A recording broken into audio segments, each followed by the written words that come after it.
ఆలయమై ఉన్నారు. ఆమేన్, హల్లెలూయా. ఎలాగుందంట దేవుని మందిరము? పాపముతో నిండిబడిందా ఆలయము? ఎలాగున్నది? ఒక సిస్టర్ అంటుంది, మందిరంలో పాపాలు జరుగుతున్నాయి. పాపాలు జరగవండి, ఇక్కడ ఏం జరుగుతుంటాయి? పరిశుద్ధమైన స్థలము, తేజో మహిమ నివసించే స్థలము. మందిరానికి ఎవరైనా పాడు చేస్తే దేవుడు వారి జీవితాన్ని కూడా పాడు చేసేస్తాడు. పరిశుద్ధమైన స్థలం ఇది. ఆమేన్. ఆయన పరిశుద్ధుడు, ఆయన స్థలము కూడా పరిశుద్ధమైనది. నువ్వు ఎంత పాపి అయినా ఉండొచ్చు, ఆ ఆలయంలో నువ్వు ప్రవేశించినప్పుడు నీ జీవితం కూడా పరిశుద్ధంగా మారిపోతుంది. ఎప్పుడైతే నోటితో నువ్వు ఒప్పుకుంటావో, విశ్వసిస్తావో, నీలో ఉన్న పాపమన్నీ కొట్టివేయబడుతుంది. దేవునికి స్తోత్రం, హల్లెలూయా.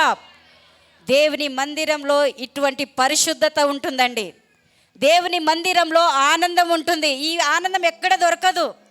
ఈ మంచి మాటలు ఎవరు చెప్పరు మీకు. లోకంలో చెప్తారా? లోకంలో బస్టాండ్లో కానీ, అక్కడక్కడ కానీ, ఎక్కడైనా వెళ్తున్న దగ్గర కానీ, గుంపులు కూడిన చోట కానీ మనకి ఇట్లాంటి మాటలు బోధిస్తారా? బోధించరు. కానీ ఆయన మాటలు నీకు దొరుకుతున్నాయంటే నువ్వెంత ధన్యురాలో, ఎంత ధన్యుడువో. దేవునికి మహిమ కలుగును గాక. అదే కొరింథీ 6:19 ఒకసారి చదువు బ్రదర్.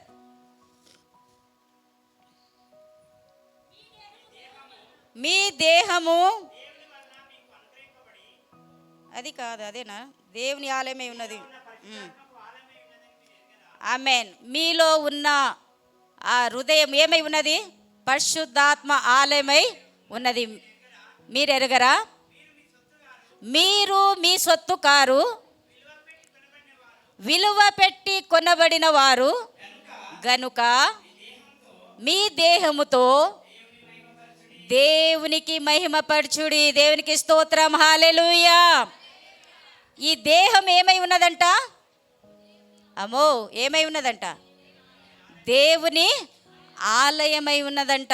ఈ ఆలయాన్ని నువ్వు ఎలా కాపాడుకుంటున్నావు? దేవుని మందిరానికి నువ్వు వస్తున్నావు, పరిశుద్ధ స్థలములో నువ్వు కూర్చుంటున్నావు. దేవుడు నిన్ను క్షమించాడు, నువ్వు ఒప్పుకున్నావు కాబట్టి. నోటి మాటను బట్టి, పశ్చాత్తాపను బట్టి దేవుడు క్షమించేశాడు. దాని తర్వాత ఈ శరీరాన్ని దేవుని ఆలయముగా మనము మార్చుకోవాలి.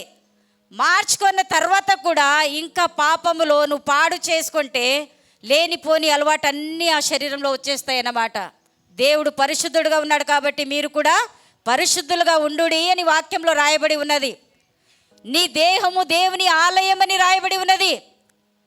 మందిరాన్ని ప్రేమించాలి, నిన్ను నువ్వు కూడా ప్రేమించుకోవాలి. అంటే నీ శరీరాన్ని మనం ఎలాగైతే ప్రేమించుకుంటామో అలాగే దేవుని కూడా మనము ప్రేమించాలి. నువ్వు నీ సొత్తు కావంటున్నాడు ఆయన.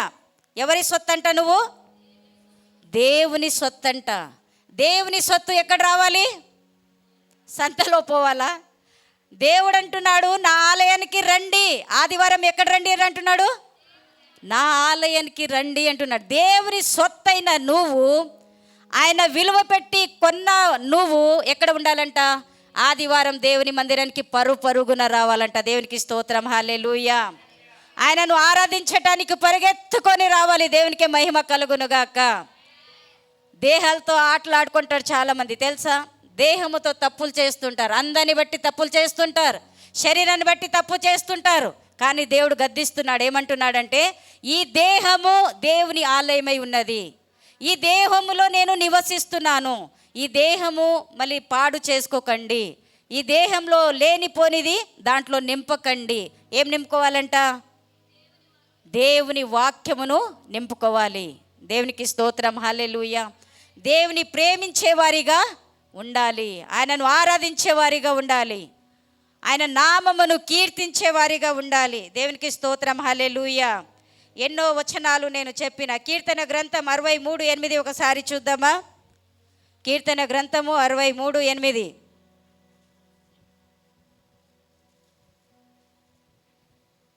స్తోత్రం యేసువే, హల్లెలూయా. నా ప్రాణము నిన్ను అంటి వెంబడించుచున్నది.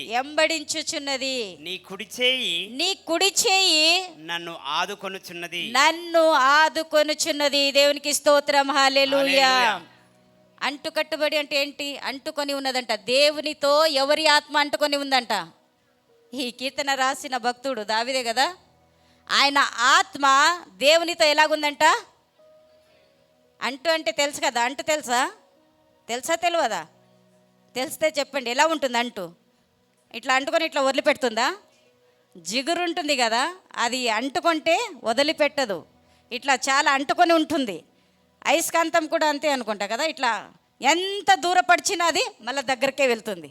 అలా దేవునితో అంత దగ్గరగా ఉండాలంట. దేవునికి స్తోత్రం, హల్లెలూయా. దేవునిలో అంటుకట్టబడి ఉండాలంట. దేవుని విషయంలో జాగ్రత్తగా ఉండాలి. చాలా చక్కటి కీర్తన కదా. ఆయనలో నువ్వు ఉండినట్లయితే ఆయన నీ కుడి చేయిని పట్టుకొని నిన్ను నడిపిస్తాడు. ఆమేన్, హల్లెలూయా.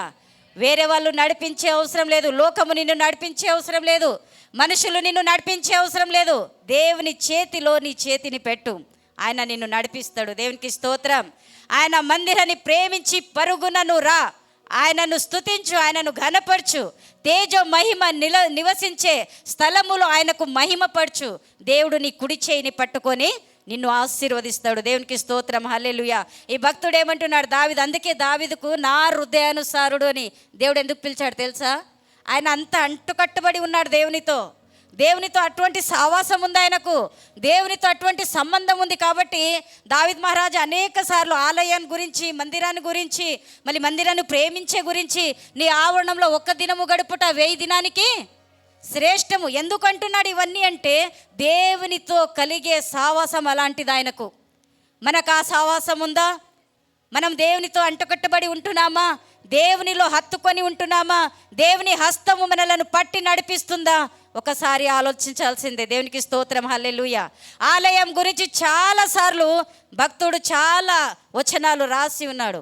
జనులు నన్ను మందిరానికి వెళుతున్నాం రండి అన్నప్పుడు కేకలేస్తున్నాడంట, గంతులేస్తున్నాడంట, సంతోషిస్తున్నాడంట. కొంతమందికి పక్క వాళ్ళకి, అక్క ఈరోజు మందిరానికి వెళ్దాం రా అంటే, రెడీ అయినావా పో అంటారు. వాళ్ళు వస్తారా? ఉండరు కదా. అటువంటి సంతోషం వారికి ఉండదు. కానీ సంతోషించాలంట. మందిరంలో ఒక్క దినము గడుపుట, చెప్పండి ఎన్ని దినాలంట? ఈరోజు మీరు వచ్చారంటే 1000 దినాల ఆశీర్వాదాన్ని పొందుకొని ఉన్నారు. ఆమేన్, హల్లెలూయా. హఠాత్తుగా దేవుని దూత మందిరంలో దిగుతాడు. మీకు కావలసిన దీవెనలు, నువ్వు ఏదేదైతే మందిరంలో కోరుకుంటున్నావో అన్నీ అనుగ్రహించుతాడు. దేవునికి స్తోత్రం. అనుగ్రహింపబడునుగాక. ఆమేన్. ఆయన నిన్ను నడిపించునుగాక, నీ హస్తమును పట్టుకొని నిన్ను ఆదరించునుగాక. ఆమేన్, హల్లెలూయా.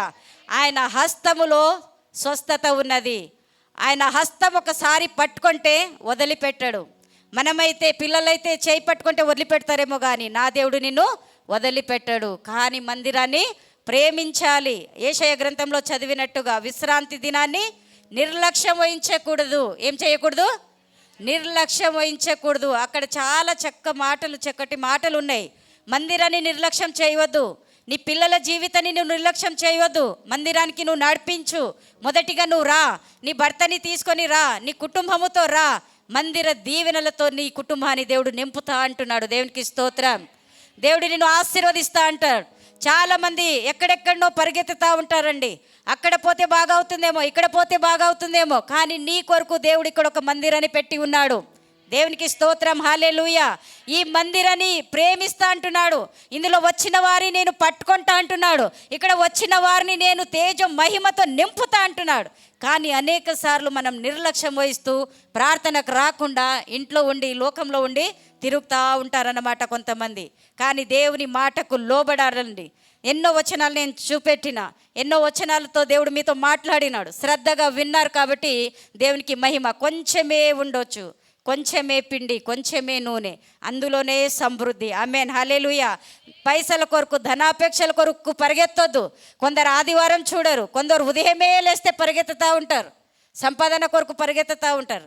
చేసుకో, కానీ 6 రోజులు చేసుకో. 7వ రోజు విశ్రాంతి దినాన్ని మందిరానికి రా, మందిరాన్ని ప్రేమించు, 1000 దినాల ఆశీర్వాదాన్ని పొందుకోమని అంటున్నాడు ఆయన. ఆమేన్. మనము కూడా అలాగ పొందుకొని ముందుకు వెళ్ళినట్లయితే దేవుడు మనలను ఆశీర్వదించి నడిపించునుగాక. ఆయన ఆలయాన్ని ప్రేమించాలి, మన దేహాన్ని కూడా శుద్ధిపరచుకోవాలి, మన దేహంలో దేవుడు నివసిస్తున్నాడనేది గ్రహించాలి. సర్వశక్తిమంతుడు దేవుడు, భూమి ఆకాశను సృజించిన దేవుడు, అంత గొప్ప దేవుడు నీ చిన్న హృదయంలో నేను నివసిస్తా అంటున్నాడు ఆయన. నీ హృదయంలో ఆయనను పెట్టుకొని ఉంటే, నీ హృదయంలో ఆయనను నీ హృదయము తెరిచి పిలిచినట్లయితే నీ హృదయానికి స్వస్థతనిస్తాడు, ఆరోగ్యాన్నిస్తాడు, నెమ్మదినిస్తాడు, సమాధానాన్నిస్తాడు, సమృద్ధి కూడా ఆయన ఇస్తాడు. సంపాదన కొరకు పరిగెత్తవద్దు, అవన్నీ నీ ఎంట వస్తాయంట. దేవునికి స్తోత్రం. ఐశ్వర్యం ఎవరి ఎంట వస్తుందంట? దేవుని నువ్వు వెంబడిస్తే అవన్నీ మన ఎంట వెంబడిస్తాయంట. దేవునికి స్తోత్రం. హల్లెలూయా. ధనము కొరకు నువ్వు పరిగెత్తొద్దు, అవి నీ ఎంట వస్తాయి. ఎప్పుడు? నువ్వు దేవునిలో ఉండి సమృద్ధిగా దీవించబడాలంటే నువ్వు ఫస్ట్ నువ్వు దేవుని వెంబడిస్తే అవన్నీ నేను వెంబడిస్తాయంట. ఇది ఉన్న ఈ బిల్డింగ్ కావచ్చు, ఈ ధనము కావచ్చు, ఈ ఐశ్వర్యం కావచ్చు, నేను వెతక్కొని వెళ్ళలేదండి. ఇవన్నీ నేను దేవునికే వెతికినా ఇవన్నీ నా వెంట వచ్చినాయి. దేవునికి స్తోత్రం. హల్లెలూయా. అటువంటి విశ్వాసము కలిగిన వారికి దేవుడు దీవిస్తాడు. ఆమేన్. అటువంటి నమ్మకం కలిగిన వారిని దేవుడు ధైర్యపరుస్తాడు. దేవునికి స్తోత్రం. ఆయన మాట, ఒక పాట కూడా పాడినాం కదా, ఆయన పిల్లలకు ఏది కావాలో అది అనుగ్రహిస్తాడంట. ఆమేన్. ఏది కొదువలేక నడిపిస్తాడంట. ఆయన ఆవరణను ప్రేమించినప్పుడు, నడిపించినప్పుడు విశ్రాంతి దినమున ఎవ్వరు పనికి వెళ్ళటానికి వీలు లేదు. అందరూ లేచి నిలబడదామా? ప్రార్థన చేసుకుందాం. అందరూ లేచి నిలబడదాం. దేవానికి వందనాలు. ఇప్పటిదాకా చెప్పిన మాట నిజంగానే నీకు అర్థమై ఉంటే బిగ్గరగా ప్రార్థించు. హఠాత్తుగా దేవుని దూత తన మార్గమును సిద్ధపరచుకొని ఇక్కడ వస్తాడంట. ఇక్కడ నువ్వు ఏదైతే అడుగుతావో అది పొందుకుంటావు. స్తోత్రం. లేవండి, అందరు లేవండి. కొందరు నిర్లక్ష్యం వహిస్తున్నారు లేవటానికి కూడా. ప్రార్థించండి, అటు ఇటు చూడకండి, కళ్ళు మూసుకోండి, నీ 2 చేతులు ఆకాశం వైపుకు చాపండి.